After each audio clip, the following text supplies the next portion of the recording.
হাসপাতালে চিকিৎসাধীন বেগম খালেদা জিয়ার নিঃশর্ত মুক্তির দাবিতে আবারও রাজপথে আন্দোলনের ঘোষণা দিয়েছে বিএনপি।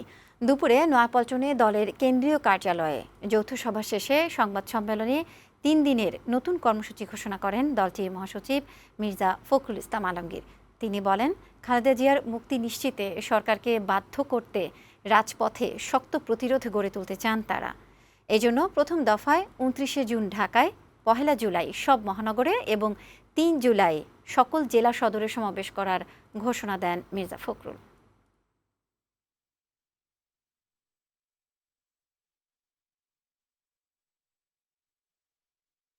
দেশনেত্রী বেগম খালেদা জিয়া মৃত্যুর সঙ্গে পাঞ্জা লড়ছেন। আপনারা জানেন যে প্রায় কিছুদিন পরপরই তাকে হাসপাতালে আসতে হয়।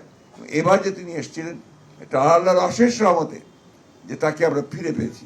তার ডাক্তারদের সঙ্গে কথা বলে আপনারা বুঝতে পারবেন যে তার ফিরে আসার কোনো সম্ভাবনা খুব কঠিন ছিল।